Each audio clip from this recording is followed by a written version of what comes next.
Good morning, everyone. Welcome to the Orlando GI Journal Club.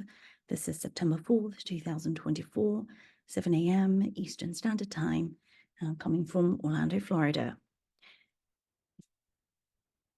Our first study is a randomized trial from Gira Tragul and published in Gastroenterology.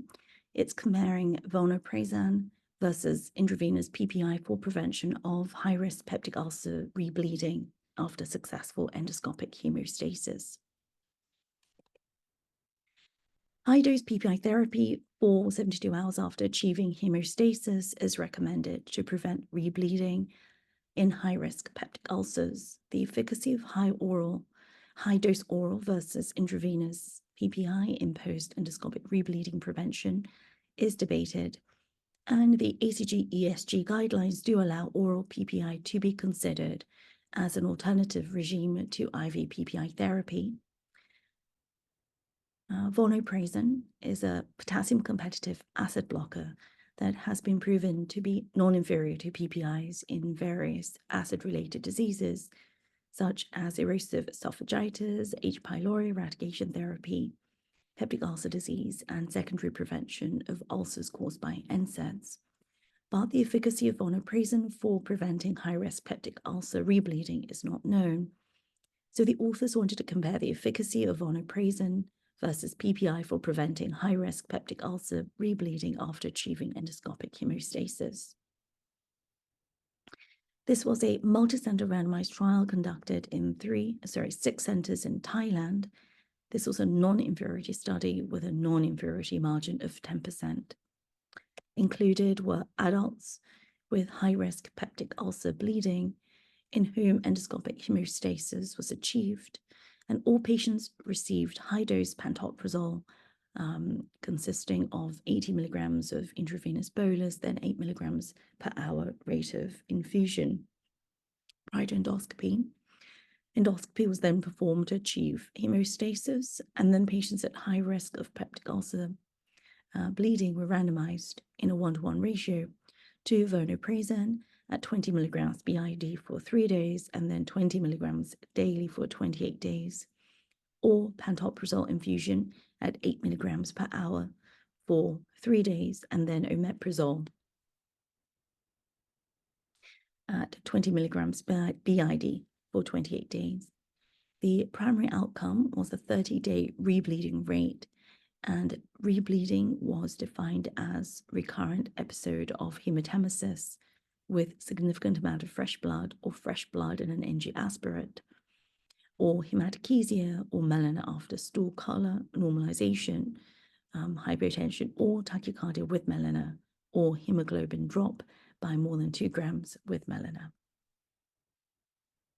So in this randomized trial, 98 patients were randomized to vonoprazan, 96 patients to PPI, and the mean age was 66 years old in both groups. The majority of patients were men, around 69%. In terms of coexisting medical problems, the most common was diabetes in around 65%, coronary artery disease, also chronic kidney disease, and history of stroke. The initial presentation for GI bleeding was hematemesis in 71% of patients, melena in about 83%, hematochezia in around 1.5%. And if you look at the ASA class, the majority were ASA class 1 or 2, and only a small proportion, so 16% in the vonoprazan group and 16% in the PPI group were ASA class 3 or 4.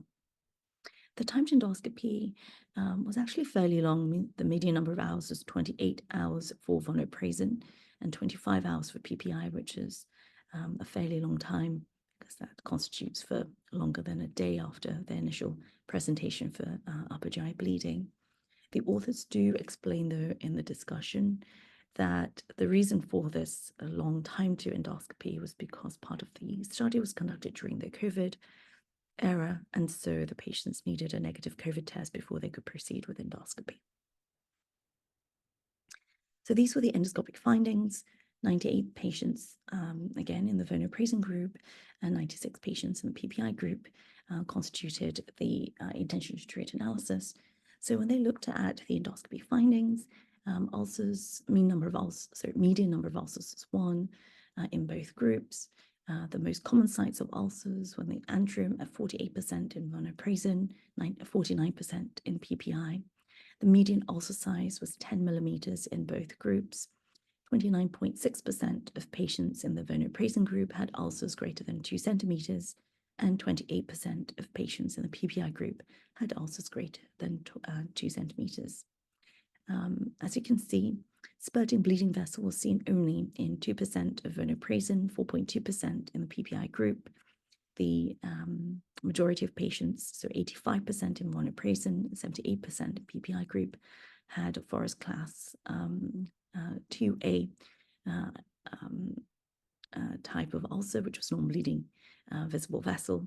And the most common type of intervention performed was injection of epinephrine and with the use of gold probe, which was used in 79.6% in the vonoprozan and 69.7% in the PPI group.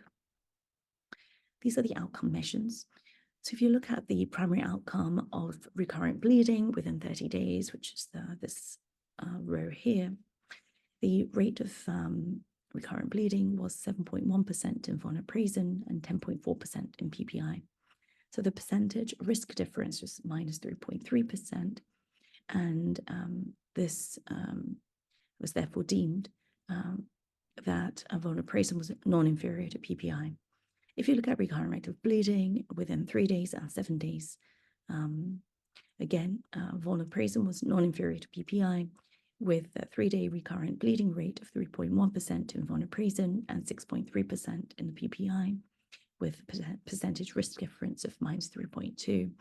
And for rebleeding within 7 days, the rate was 5.1% in vonoprozan, 8.3% in PPI, again with percentage risk difference of minus 3.2%.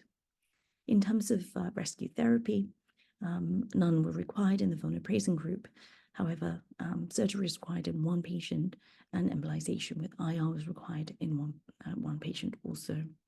When looking at the other secondary outcome measures, such as all-cause mortality within 30 days, it was 6.1% in vonoprozan, 9.4% in PPI group, p-value is 0.396.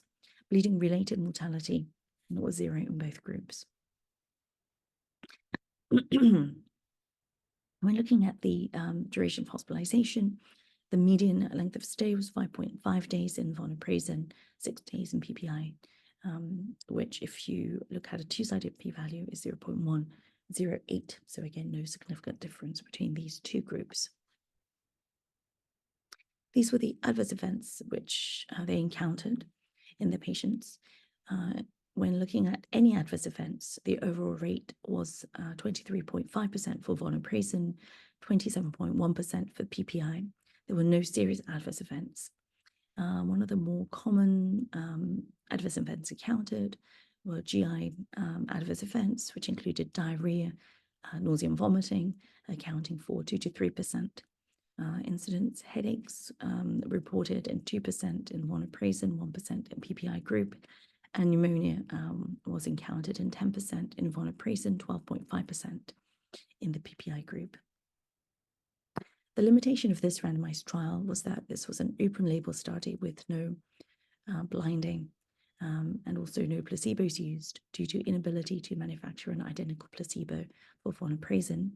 There was also potential for limitation in the generalizability of the results due to low prevalence of very high-risk ulcers, with only 3.1% of cases having Forest 1A. Also, the study is conducted solely in Thailand, which may limit generalizability to other ethnicities. So the take-home point from this randomized trial is that in patients with high-risk peptic ulcer bleeding, efficacy of vonoprozan in preventing 30-day rebleeding was non-inferior to intravenous PPI. Next is a study from Journal of Hepatology by Kim et al. This is a comparative study looking at non-contrast abbreviated MRI, and ultrasound as surveillance modalities for hepatocellular carcinoma. So currently, biannual abdominal ultrasound is recommended for HCC surveillance in patients with cirrhosis, but has limited performance in detecting early stage ACC. MRI has a high diagnostic performance for detecting HCCs, especially those which are less than 2 centimeters in size. However, MRI is not ideal for repeated surveillance due to high costs, lengthy examination times, and somewhat limited availability. Therefore, abbreviated MRI protocols have been proposed specifically for HCC surveillance and screening.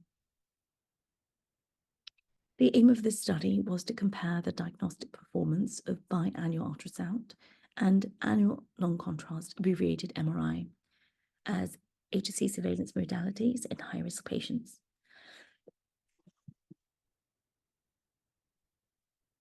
This was a prospective multicenter cohort study conducted in 6 centers in South Korea. They enrolled 208 participants with estimated annual risk of HCC of greater than 5%. So these were patients more than age 40 with cirrhosis and risk index of at least 2.33 as calculated per model by Velasquez et al., which they quote in this paper.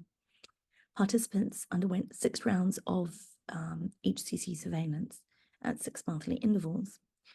So patients underwent both ultrasound and MRI at rounds 1, 3, and 5.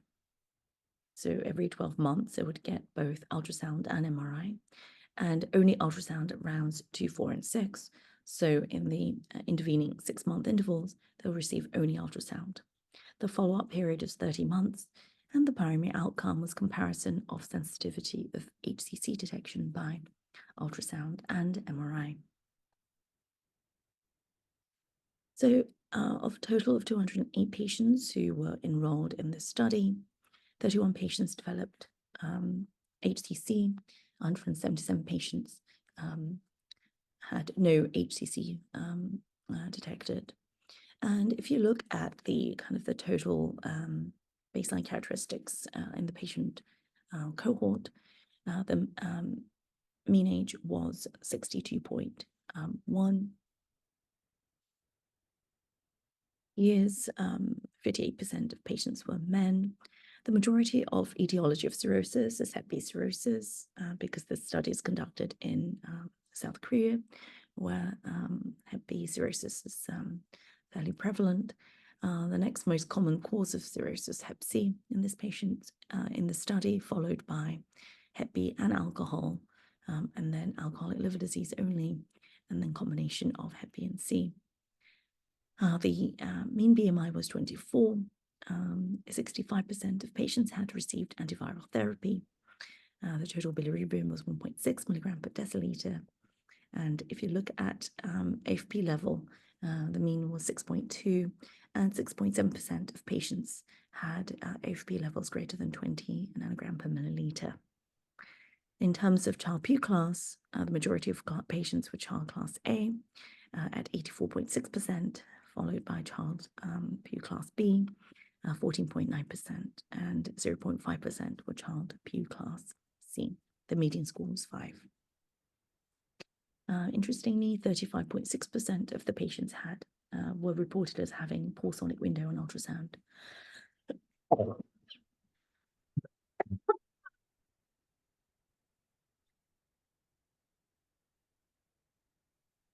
Okay, so if you look at the highlighted box here, this is comparing the performance characteristics of biannual ultrasound with annual non-contrast abbreviated MRI protocol. The p-value that's highlighted reflects the comparison between these two groups. So if you look at the sensitivity is better for annual MRI compared to ultrasound. However, the p-value is not statistically significant at 0.077. If you look at the diagnostic yield, though, it was superior for MRI with p-value less than 0.01. In terms of other performance indicators, such as specificity, there was no statistical significance, no statistically significant difference between these two groups. Now, what these authors also did was they combined the data to also calculate the diagnostic performance if you imagine that the patient underwent an ultrasound and MRI. So alternating between ultrasound at 6 months and then MRI at 1 year. So when they modeled that, they found, and these are the p-values when comparing this column with biannual ultrasound, they found that this strategy of alternating biannual ultrasound with MRI was superior to ultrasound with p-value of 0.006. And again, the diagnostic yield was better for this regime annual ultrasound. Can everyone please mute your phones or computers, please? Thank you. Also, if you look at the false referral rate, however, there was no significant difference either between annual MRI and biannual ultrasound or when modeling. When looking at the sensitivity for detecting very early HCC, which were in 20 patients, they also found that although MRI did perform better than biannual ultrasound, there was no, the p-value did not reach statistical significance with p-value of 0.070. The limitation of this study is that this is a single-arm study where all patients underwent both ultrasound and MRI, and therefore they were unable to compare survival outcomes between the two surveillance methods. And the authors do point out that the whole purpose of surveillance for HCC is to see if this results in improved survival. And the only way to really test between these two performance strategies, between two surveillance strategies, is to perform a randomized trial, which this study obviously is not. The second limitation is that 66% of participants had Hep B-associated cirrhosis, which may affect the applicability of findings to patients with cirrhosis from other causes. Thirdly, the study did not incorporate using AFP along with ultrasound as part of the ultrasound surveillance protocol, which is currently recommended. However, the authors do state that they wanted to really purely compare the actual, the diagnostic performance of the imaging at detecting HCC between ultrasound and MRI. Lastly, there was no sufficient supportive data in the study for using alternative surveillance modality in patients with a poor sonic window. So the take-home point from this study is that compared to biannual ultrasound, annual non-contrast abbreviated MRI showed a marginally higher sensitivity and significantly increased diagnostic yield without increasing the false referral rate. Alternating between ultrasound and MRI at 6-month intervals also significantly increased sensitivity for detecting early HCC, and therefore alternating ultrasound and MRI at 6-month intervals could be an optimal surveillance strategy for high-risk patients. This is going to be our last study. This I picked because I thought it was fairly interesting, a little bit unique in terms of study concept, and with the increasing use of artificial intelligence in gastroenterology, I thought this was something worth noting.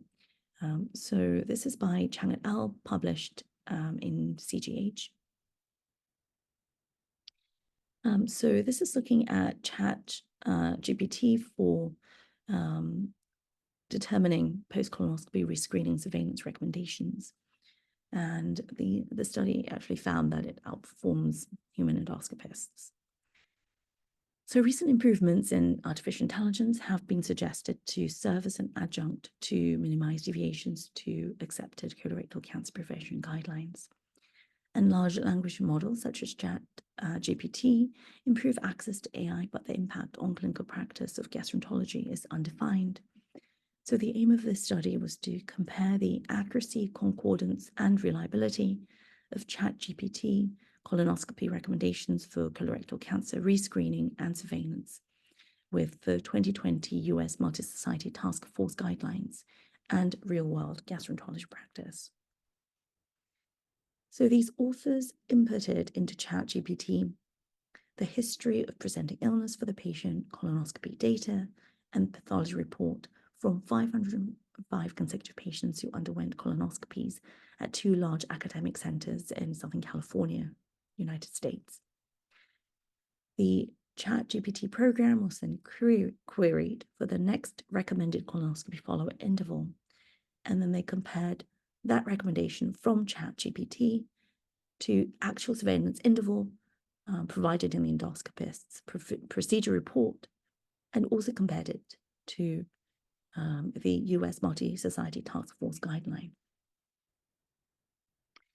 So this is the summary of patient characteristics. So the mean age was 56.3. The mean polyp number removed per colonoscopy was 3, with the largest size polyp, size of the largest polyp of 4 millimeters, minimum maximum of 1 to 25 millimeters. In terms of the pathology of the polyps removed, 38% of patients. So in terms of looking at adenomas, 38% of patients had adenomas, and the mean polyps removed per colonoscopy for tubular adenomas was 2. For tubular adenomas was found in 3% of patients, with a mean number of polyps of being 1 tubular adenoma. For cess-ulcerated lesions was found in 26%. 1% of patients, and hyperplastic polyps were removed in 26% of patients. So when they compared the ChatGPT recommendations with US Multi-Society Task Force panel, they found that ChatGPT was in closer agreement with US Multi-Society Task Force panel at 85.7% than recommendation from the gastroenterologists themselves, where the agreement was 75.4%. And this resulted in a difference of that was statistically significant, with p-value of less than 0.001. Of the 14.3% of cases where there was a discordance between ChatGPT and US Multi-Society Task Force recommendations, the recommendations were for later screening in 26 cases and for earlier screening in 8.7% of cases. They also looked at the inter-rater reliability among US Multi-Society Task Force, ChatGPT, and gastroenterology practice, and they found that the agreement was very good between ChatGPT and the Multi-Society Task Force, between gastroenterology practice and the Society Multi-Society Task Force. The agreement was good, but not as good as that between ChatGPT and US Multi-Society Task Force. And in terms of looking at concordance between ChatGPT and gastroenterology practice, actually the inter-rater reliability was the lowest of the 3 comparisons, with agreement only being fair or substantial agreement. The limitation of this study is that true inter-rater reliability may be underestimated, as the US may be underestimated for ChatGPT, because US Multi-Society Task Force guidelines allow overlapping of colonoscopy intervals and ranges, such as, repeat colonoscopy in 3 to 5 years, 1 to 3 years, 5 to 10 years, etc. However, for purpose of the study, 5 and 3-year recommendations were not consolidated into intervals. So the take-home point from this study is that initial real-world results suggest that ChatGPT can define routine colonoscopy screening intervals accurately based on verbatim input of clinical data. Large language models have potential for clinical applications. However, further training is obviously needed for broad use. So to recap the GI Journal Club for this month, In patients with high-risk peptic ulcer bleeding, efficacy of vonoprazan in preventing 30-day rebleeding was non-inferior to intravenous PPI. Compared to biannual ultrasound, annual non-contrast abbreviated MRI showed a marginally higher sensitivity and significantly increased diagnostic yield without increasing the false referral rate.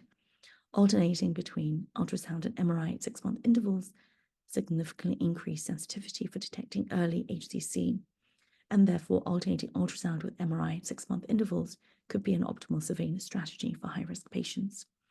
Lastly, initial real-world results suggest that ChatGPT can define routine colonoscopy screening intervals accurately based on verbatim input of clinical data. Large language models have potential for clinical application, however, further training is needed for broad use. So this ends our journal club for this month. Our next Orlando Monthly GI Journal Club is on October 2nd, 2024, which is the first Wednesday of October. Thank you so much for joining us this morning, and please wishing you a lovely day. Please have a good month. Also, and I'll see you in October. Thank you. Bye.